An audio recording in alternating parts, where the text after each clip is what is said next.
निघाले, एका सेकंदात गाडीनं असं ओढवलं की जागी दोघं बी गेले. मग क्षणभंगूर नाही भरोसा, तुमचा आमचा भरोसा नाही.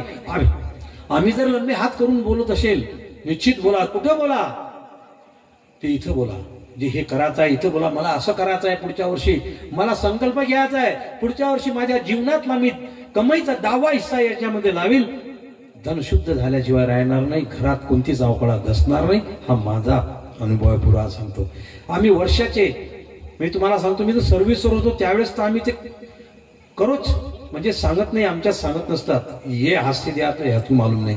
आम्ही दरवर्षी आमच्या घरातून 50,000 रुपयाचा संकल्प गरिबासाठी असते आमचा. नीट ऐका, 50,000 रुपये कोणाच्या बिमारी करता, कोणाच्या लग्ना करता, कोणाच्या शिक्षणा करता. विशेष माझा मुलगा संगीत अकॅडमी आहे, त्यांनी पाहिलं 100 मुलं आहे, त्याच्यापैकी 20 मुलं गरिबांची आम्ही तशी शिकवतो. मी उन्हाळ्यामध्ये 2 महिने सतत शिबिर घेतो, एकटाच 200 पुरत आलो तो. सकाळी ध्यानापासून प्रार्थनेपर्यंत झोपेपर्यंत सर्वच विषय शिकवतो. संस्कृत, ग्रामगीता, भजन, ध्यान, प्रार्थना, तबला, हार्मोनियम, खंजोरी, सर्वच हे सर्व दान या गुरुदेवाने दिलं. आणि ते दान करणं महत्वाचं आहे. नाहीतर कितीकही कमाई केली, कितीकही गाठोडं जर बांधलं ना, चांगल्या चांगल्याचे आई वडील वृद्धाश्रमाचा आम्ही भेट करून देतो. या अकोला हे वेळ आमच्यावर आली नाही पाहिजे, म्हणून या कोवळ्या कळ्या माझी लोपले ज्ञानेश्वर रवींद्र शिवाजी विकसता प्रगडे समाजे शेकडो महापुरुष.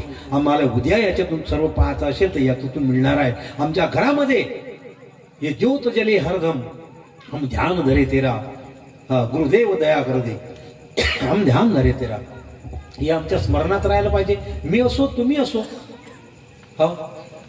मी एक का आणतो की त्या गावामध्ये चालना मिळाला पाहिजे. हे लहान लहान लेकरं बसली, यांनी ही प्रार्थना सुरू करायला पाहिजे.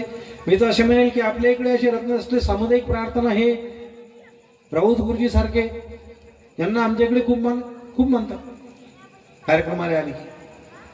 म्हणून म्हणतो, जे काही आपण करून राहिले त्याच्यामध्ये कष्ट खूप आहेत. रात्रदिवस जागा लागते, एक एक महिना घरावर तुळशी पत्र ठेवा लागते, परंतु भाग्यवान आपण, मी असं म्हणतो. नाही तर आपण कुठे असतो, आपलं पहिलं सुखरूप आहे म्हणून आपण भेटलो का नाही इथं. आपण आपले पहिले कर्म चांगले आहेत, आपले आई वडिलाचे कर्म चांगले आहेत म्हणून इथं भेटलो. असो, आता आम्हाला पुढे जायचं आहे. कांगावाल्याचे फोन येऊन राहिले होते की प्रार्थनेले आमच्या इथे या, तुमच्या मुलाची प्रार्थना आमच्या इथे झाली पाहिजे. दादा, आम्ही त्या याच्यावरून चिंचोलीवरून आम्हाला एका चुकीचा रस्ता सांगितला. आम्ही 10-15 किलोमीटर त्या नदीच्या इकडे गेलो, तिकडे बंद रस्ता.